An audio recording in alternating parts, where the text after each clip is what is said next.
Hello दोस्तों, मैं राकेश कुमार मौर्य। दोस्तों, मैं आपके सामने 2013 के जीडीसी के पेपर ज्योग्राफी के लेके आया हूँ, जिसमें हमने 1 से 90 प्रश्नों को हमने हल करा दिया है 3 पार्ट में। यह पार्ट 4 है, जो हम 91 से 120 प्रश्नों को देखेंगे। अगर इसमें कोई प्रश्न का उत्तर गलत दिया है तो उसको हम संशोधित करने का भी प्रयास करेंगे। ठीक है दोस्तों, तो चलिए शुरू करते हैं। पहला प्रश्न, इस पाठ का पहला प्रश्न या पूरे टोटल प्रश्न का 91 प्रश्न। हिस्पार हिमनद संबंधित है। ऑप्शन ए है काराकोरम पर्वत से, ऑप्शन बी है महान हिमालय से, ऑप्शन सी है लघु हिमालय से, और ऑप्शन डी है उप हिमालय से। तो दोस्तों, जो हिस्पार हिमनद है जो संबंधित है वह काराकोरम पर्वत से संबंधित, ऑप्शन ए। ठीक दोस्तों, अगला देखते हैं प्रश्न। 93 प्रश्न कह रहा है दोस्तों, अरेबिका एवं रोबस्टा किस्म हैं। ऑप्शन ए चाय की, ऑप्शन बी मक्के की, ऑप्शन सी कॉफ़ी की, और ऑप्शन डी कपास की। तो दोस्तों, ये जो किस्म है वह है कॉफ़ी की, ऑप्शन सी। रोबस्टा, अरेबिका और रोबस्टा ये आपके कॉफ़ी की किस्म है। ठीक दोस्तों, सबसे ज़्यादा जो कॉफ़ी का भारत में उत्पादन किया जाता है वह अरेबिका किस्म पर किया जाता है। उत्तम गुणवत्ता वाला जो अच्छा कॉफ़ी होता है वह आपका अरेबिका होता है, जो भारत में सबसे ज़्यादा अधिक उत्पादन किया जाता है। ठीक दोस्तों, अगला प्रश्न देखते हैं। अगर हम कॉफ़ी की बात करें तो सबसे ज़्यादा विश्व में कॉफ़ी को उत्पादन करने वाला जो देश है वह ब्राज़ील है। अगर भारत में बात करें तो भारत में सबसे ज़्यादा कॉफ़ी को उत्पादन करने वाला जो राज्य है वो आपका कर्नाटक है। ठीक है दोस्तों, अगला प्रश्न देखते हैं। दोस्तों, सम्मिलित करने वाला है 94 प्रश्न। सेल समूह है और सेल तंत्र। आर्कियन है आपका धड़वार से, ऑप्शन ए का थर्ड देखते हैं कहाँ पे आ रहा है। ए का थर्ड दोस्तों ए में ही आ रहा है, सी। पुराण आपका जो है विंध्यन से, बी का 4, बी का देखिए डी आ रहा है। द्रविड़ आपका जो है आपका ये आपका द्रविड़ जो है दोस्तों ये आपका आर्डवेशियन से है, और आर्यन आपका गोंडवाना से है। तो अगर मिलाया जाए सी का फर्स्ट और डी का बी। ठीक दोस्तों, तो ये आपका सुमेलित हो गया, ऑप्शन ए। अगला प्रश्न देखते हैं। 95 प्रश्न कह रहा है दोस्तों, निम्नलिखित में से कौन सा युग्म सुमेलित नहीं है। ऑप्शन ए है मदुरई थोरियम, ऑप्शन बी है कोरापुट मोनाजाइट, ऑप्शन सी है यूरेनियम गया, और ऑप्शन डी है कोल्लम तांबा। तो अगर दोस्तों देखा जाए इसमें से कौन सा सुमेलित नहीं है तो है आपका कोल्लम तांबा, ये आपका सुमेलित नहीं, जबकि ऊपर सभी आपको तीनों सुमेलित है। ठीक है दोस्तों, अगला प्रश्न देखते हैं। 96 प्रश्न कह रहा है दोस्तों, निम्नलिखित नगरों में से कौन स्वर्णिम चतुर्भुज एवं पूर्वी पश्चिमी गलियारे के मिलन बिंदु पर स्थित है। ऑप्शन ए है ग्वालियर, ऑप्शन बी है उदयपुर, ऑप्शन सी है आगरा, और ऑप्शन डी है वाराणसी। तो दोस्तों, इसका जो सही उत्तर है वो ऑप्शन बी उदयपुर। उदयपुर स्वर्णिम चतुर्भुज और उत्तरी पूर्वी गलियारे के मिलन बिंदु पर स्थित, आप मैप में देख सकते हैं। ठीक दोस्तों, हमने देख लिया है, तो आप भी एक बार चेक कर लीजिए। अगर वही देखा जाए उत्तर दक्षिण और पूर्व पश्चिम गलियारे अपन कहाँ आपस में मिलते हैं, तो ये मिलते हैं कानपुर में। ठीक है दोस्तों, कानपुर के पास ग्वालियर जो आपका झांसी है वहाँ पे आपका ये दोनों मिलते हैं। ठीक है, तो आपको ध्यान रखना है। अगला देखते हैं 97 प्रश्न। 97 प्रश्न भी मिलाने वाला है। एक और परियोजना है और एक और नदी है। पोचमपाद ये आपका गोदावरी से 1/3 देख लेते हैं। इसमें भी पहला आ रहा है। नागार्जुन कृष्णा बी का फर्स्ट, इसमें भी पहला ही है। नांगल बांध ये आपका सतलज पे है, सी का 4, सी का देखिए 4 आ रहा है। और मैथान बांध ये आपका बराकर, तो डी का दूसरा ये आपका सही, मतलब ये सुमेलित है। ठीक है दोस्तों, अगला देखते हैं प्रश्न। 98 प्रश्न कह रहा है दोस्तों, कौन सा सुमेलित नहीं है। 4 ऑप्शन में से एक सुमेलित नहीं है, उसकी पहचान करनी है हमको। ऑप्शन ए है डाफर, गुजरात में पाए जाते हैं, सुमेलित है। बी है कोरबा, झारखंड में कोरबा पाए जाते हैं। चेंचू केरल में पाए जाते हैं चेंचू। डी है खोंड मध्य प्रदेश, दोस्तों खोंड मध्य प्रदेश में, ये उड़ीसा में पाए जाते हैं। यही आपका सुमेलित नहीं है, डी। ठीक है, अगला देखते हैं 99 प्रश्न। 99 प्रश्न कह रहा है दोस्तों, निम्नलिखित में से कौन सा एक योग में सुमेलित नहीं। देखिए दोस्तों, सुमेलित वाला नहीं है या है, बहुत ज़्यादा पूछा जाता है इसमें, तो आपको तैयार करके चलने हैं बहुत सारे पॉइंट को। ठीक है, कटिहार जूट उद्योग सही सुमेलित है। बर्नपुर लौह इस्पात उद्योग ये भी सही सुमेलित है। अगर कटिहार की बात करें तो यह आपका बिहार में है, और बर्नपुर की बात करें तो ये आपका पश्चिम बंगाल में है। बांसबेरिया इंजीनियरिंग उद्योग, तो दोस्तों इंजीनियरिंग उद्योग के लिए प्रसिद्ध नहीं है बांसबेरिया, ये भी जूट उद्योग के लिए प्रसिद्ध है, जो पश्चिम बंगाल में ही स्थित है। ठीक है, तो सी ही आपका सुमेलित नहीं है। कोरबा ये आपका छत्तीसगढ़ में है, एल्युमिनियम उत्पादन के लिए जाना जाता है, एल्युमिनियम, तो ये सही सुमेलित है। ठीक है, अगला देखते हैं। 100वां प्रश्न कह रहा है दोस्तों, बिहार देश का एक पिछड़ा राज्य है। कारण कह रहा है बिहार में विकास के स्तर में प्रादेशिक भिन्नता है। दोस्तों कथन और कारण दोनों सही है, मगर एक दूसरे की व्याख्या नहीं कर रहे हैं। ठीक दोस्तों, तो इसका ऑप्शन बी सही होगा। ठीक, बी सही है। अगला देखते हैं 101 प्रश्न। 101 प्रश्न कह रहा है दोस्तों, निम्नलिखित में से कौन सा अरब भूगोलवेत्ता भ्रमणकारी एक खोजकर्ता के रूप में जाना जाता है। ऑप्शन ए है इब्न बतूता, ऑप्शन बी है इब्न खालदून, ऑप्शन सी है अल मसूदी, और ऑप्शन डी अल बल्खी। तो दोस्तों इसका जो सही उत्तर है वह option A Ibn Battuta. Ibn Battuta सबसे बड़ा भ्रमण करता था, इसी कारण इसको यात्रियों को राजकुमार भी कहा जाता है। ठीक दोस्तों, यात्रियों का राजकुमार भी इसे कहा जाता है। ठीक, तो आपको ध्यान रखना है। अगला देखते हैं प्रश्न। 102 प्रश्न कह रहा है दोस्तों, समान भूगोल एवं विशिष्ट भूगोल में सर्वप्रथम अंतर स्पष्ट किया था। ऑप्शन ए है कांट ने, ऑप्शन बी है वारेनियस ने, ऑप्शन सी है अल्फ्रेड हेटनर ने, और ऑप्शन डी है अलेक्जेंडर वन हम्बोल्ट ने। तो दोस्तों इसका जो सही उत्तर है वो ऑप्शन बी वारेनियस ने। वारेनियस ने ही सर्वप्रथम 17वीं शताब्दी में समान और विशिष्ट भूगोल की पहचान की और इसको अलग अलग भूगोल के रूप में परिभाषित किया। इसी से द्वैतवाद की शुरुआत होती है। ठीक दोस्तों, और ये बहुत ही महत्वपूर्ण भूगोलवेत्ता थे। यह ज़्यादा दिन तक नहीं जीते, 28 वर्ष तक ही जीते हैं, मगर जब तक जीते हैं यह भूगोल पर अपना जीवन निर्भर उस पर अपन निछावर करते हैं, जिसके कारण इन्होंने बहुत सारे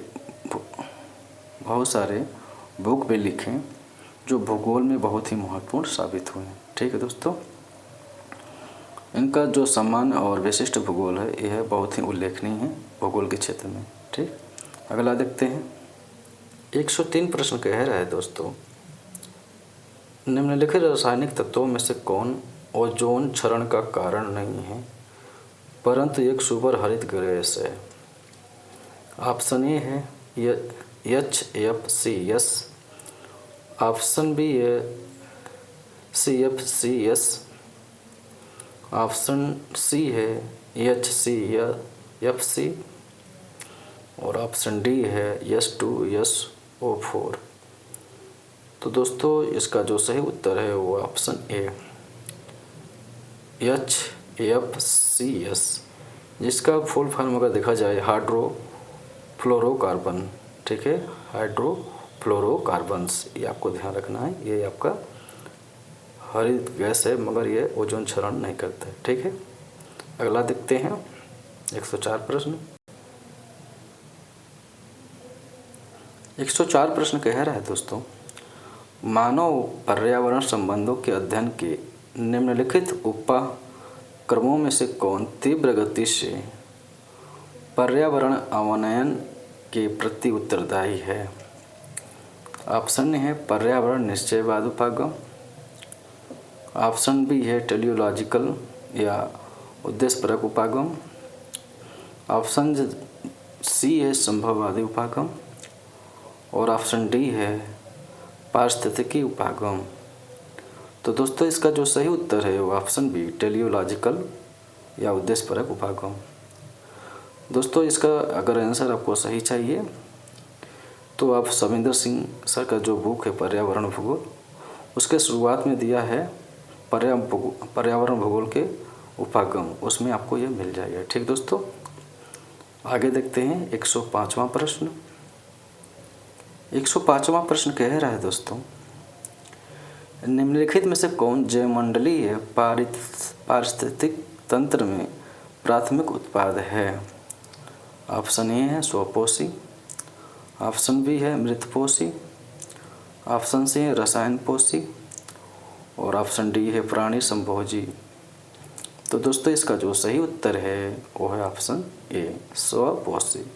स्वपोषी के अंतर्गत आपको दोस्तों पादप आते हैं जो प्राथमिक उत्पाद के अंतर्गत जाने जाते हैं। ठीक है, अगला प्रश्न देखते हैं 106वां प्रश्न देखते हैं दोस्तों, नगरीय आकारिकी के नगरीय परिमंडल प्रतिमान को प्रतिपादित किया था? ऑप्शन ए है E.W. वर्गेस ने, ऑप्शन बी है जे वेंस ने, ऑप्शन सी है P. मान ने, और ऑप्शन डी है E. स्मेल ने। तो दोस्तों इसका जो सही उत्तर है वो ऑप्शन बी जे वेंस ने। ठीक है, जे वेंस ने नगरीय आकारिकी से संबंधित नगरीय परिमंडल प्रतिमान का प्रतिपादन किया था। ठीक है दोस्तों, अगला प्रश्न देखते हैं 107वां प्रश्न देखते हैं दोस्तों, जब जीव जंतुओं का विसरण नदी, हवा, सागर तरंग आदि जैसे कारकों द्वारा होता है तो उसे कहते हैं? ऑप्शन ए है बलात् विसरण, ऑप्शन बी है मौसमी विसरण, ऑप्शन सी है निष्क्रिय विसरण, ऑप्शन डी है त्वरित विसरण। तो दोस्तों इसका जो सही उत्तर है वो ऑप्शन सी निष्क्रिय विसरण। अगर बलपूर्वक होता तो बलात् विसरण हो जाता। ठीक दोस्तों, तो आपको ध्यान रखना है। अगला देखते हैं 8वां प्रश्न कह रहा है दोस्तों, कौन सुमेलित नहीं है? ऑप्शन ए है चैलेंजर अभियान, चार्ल्स बेबेली थॉमसन सही सुमेलित है, ऑप्शन बी है बीगल अभियान, चार्ल्स डार्विन, ये भी सही है, ऑप्शन सी आइसोस्टेसी, ये गलत है आपका, आइसोस्टेसिस नहीं, ये चुंबकीय क्षेत्र को बताता है। ठीक है, बेनियाफ जोन प्लेट टेक्टोनिक, ये सही है, जबकि आपका सी सुमेलित नहीं। ठीक दोस्तों, सी सुमेलित नहीं है। अगला देखते हैं 107वां प्रश्न देखते हैं दोस्तों, 109वां प्रश्न देखते हैं। 109वां प्रश्न कह रहा है, निम्नलिखित स्थानीय पवनों में से किसे हिमभक्षी या स्नो ईटर कहा जाता है? स्नो ईटर कहा जाता है। ऑप्शन ए है चिनूक, ऑप्शन बी है सिरक्को, ऑप्शन सी है हरमट्टन, और ऑप्शन डी है खमसिंग। तो दोस्तों इसका जो सही उत्तर है वो आपका ये चिनूक को ही हिमभक्षी कहा जाता है। दोस्तों यह हवा उत्तरी अमेरिका के राकी पर्वत के पूर्वी ढलानों से जब यह उतरता है बसंत ऋतु में, तो तापमान बढ़ जाता है, जिसके कारण हिम पिघलने लगते हैं, और जब हिम पिघल जाता है तो सुहावना मौसम हो जाता है और पहाड़ी के मैदानों में गेहूं की बुआई और हरे हरे घास आ जाते हैं, जिसकी चराई पशुओं द्वारा कराई जाती है। ठीक दोस्तों, आगे देखते हैं 110वां प्रश्न। 110वां प्रश्न कह रहा है दोस्तों, भूपृष्ठीय अपरदन सिद्धांत संबंधित है। ऑप्शन ए है महाद्वीपीय जलमग्न तट की उत्पत्ति से, ऑप्शन बी है महाद्वीपीय ढाल की उत्पत्ति से, ऑप्शन सी है स्प्रिंग ज्वार की उत्पत्ति से, और ऑप्शन डी अंतः सागरी गर्त की उत्पत्ति से। तो दोस्तों इसका जो सही उत्तर है वो ऑप्शन डी अंतः सागरी गर्त की उत्पत्ति से। ठीक है दोस्तों, अगला देखते हैं 111वां प्रश्न कह रहा है दोस्तों, निम्नलिखित में से किसने सागर नितल प्रसरण की संकल्पना का प्रतिपादन किया था। ऑप्शन ए है H.H. हैस, ऑप्शन बी है E.N.D. अपडाइक, ऑप्शन सी है E.J. वाइन, और ऑप्शन डी है J.R. Harry jailer. तो दोस्तों इसका जो सही उत्तर है वो ऑप्शन ए H.H. हैरिस। ठीक है, इन्होंने 1960 में सागर नितल प्रसरण का प्रतिपादन किया था। ठीक है दोस्तों, और इसी संकल्पना के आधार पर प्लेट टेक्टोनिक को एक गति मिलती है और यह सिद्धांत सामने आता है। ठीक है दोस्तों, अगला प्रश्न देखते हैं 112वां प्रश्न देखते हैं दोस्तों, निम्नलिखित में से किसने स्थलाकृतिक विकास के अपने मॉडल में न्यूटन बल के नियम का उपयोग किया है। ऑप्शन ए है A.K. ग्रेगरी, ऑप्शन बी है G.K. गिलबर्ट, ऑप्शन सी है J. ट्रिकार्ट, और ऑप्शन डी है मेरी मोरिसोवा। तो दोस्तों इसका जो सही उत्तर है वो option B G.K. Gilbert.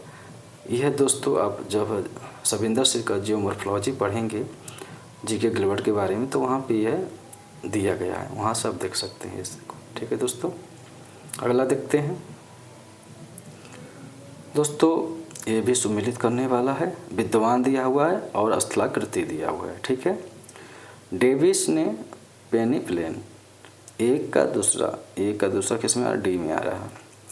Penck ने इंड्रम्फ बी का थर्ड देखिए, ए का दूसरा बी आ रहा है, और पेंक ने दिया था इंड्रम्फ, तो बी का थर्ड, ऐसे तो नहीं मिल रहा है, डी आ रहा है।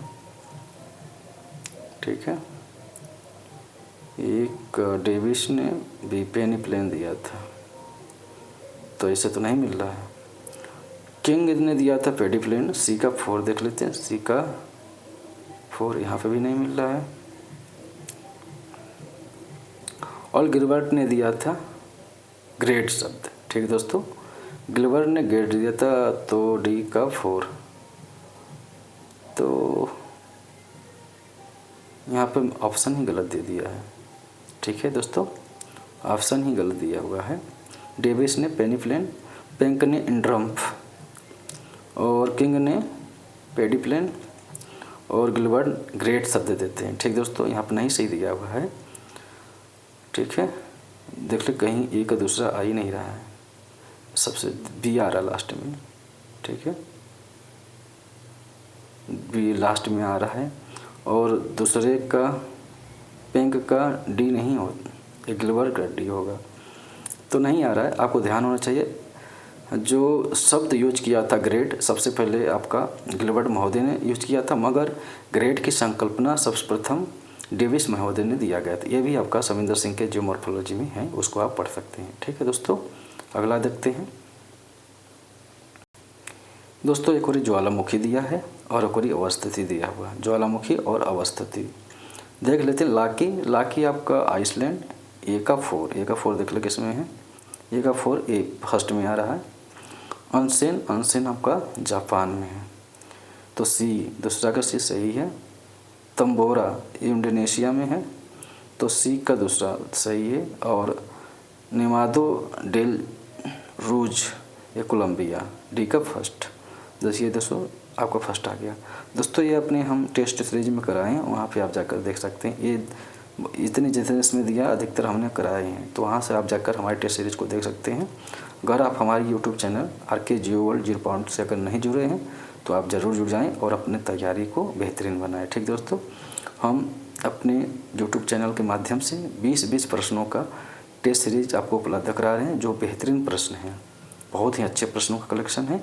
एक बार हमारी यूट्यूब चैनल पर आप जाकर ज़रूर विजिट करें और देखिए किस प्रकार के हम प्रश्नों का चयन किए हैं। ठीक दोस्तों, जो आगामी एग्जाम में आपको देखने को ज़रूर मिलेगा। ठीक है दोस्तों, अगला प्रश्न देखते हैं।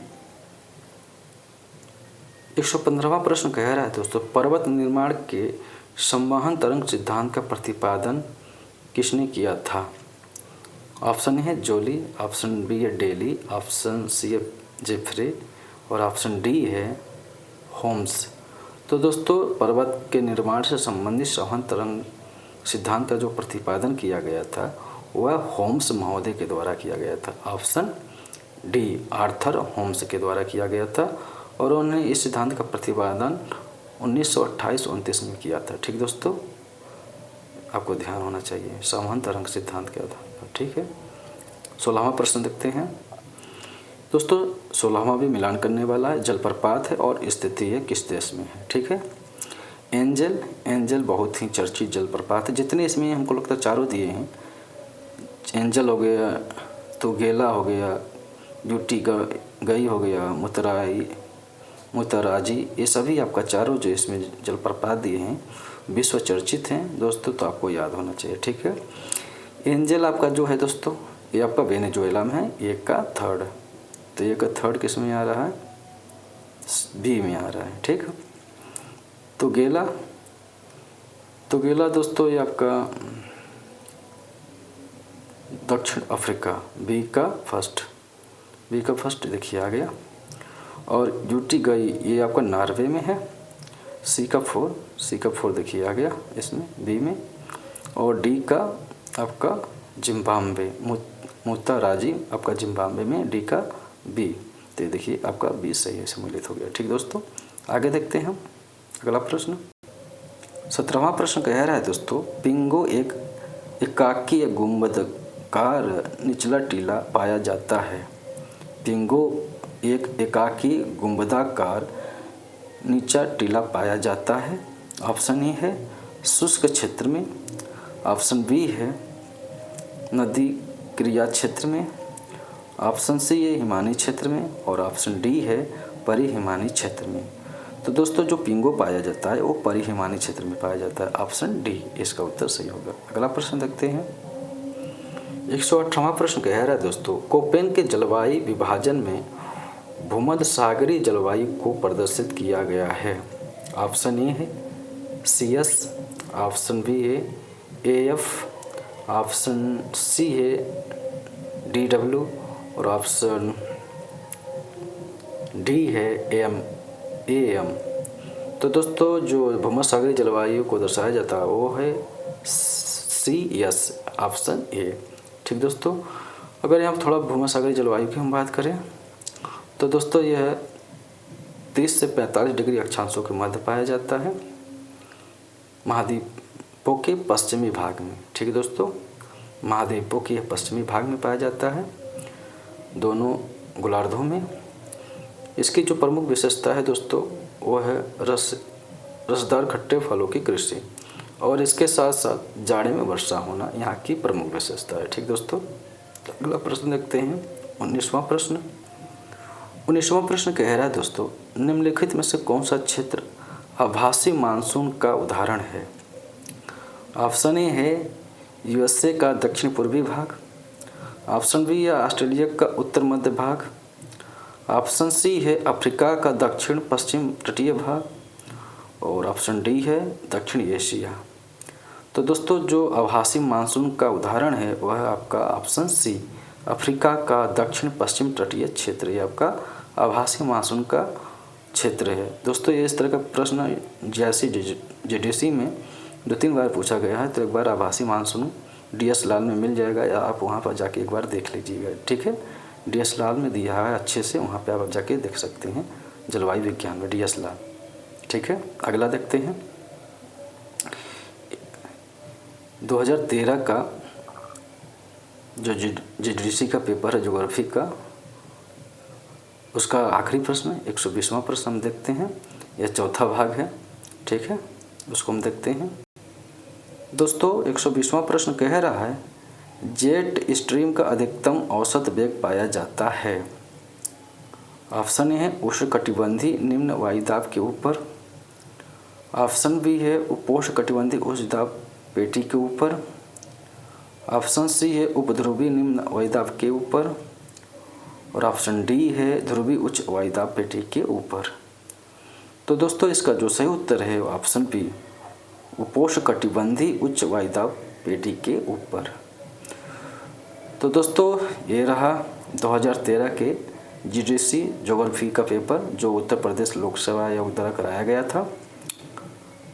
दोस्तों हमने बहुत सारे प्रश्नों का भी उत्तर सही किया है इस पेपर में, तो आप ज़रूर देखें संशोधित उत्तर के साथ और अपनी तैयारी को ज़रूर अच्छे से बनाएं। और अगर आप हमारी YouTube channel RK Geo World 0 point से अगर नहीं जुड़े हैं तो जुड़ जाएं ये, और मेरे चैनल को सब्सक्राइब, लाइक और कमेंट कर दीजिए और बेल आइकन को प्रेस कर दीजिए, जिससे आने वाली सभी वीडियो की नोटिफिकेशन आपको सबसे पहले मिले।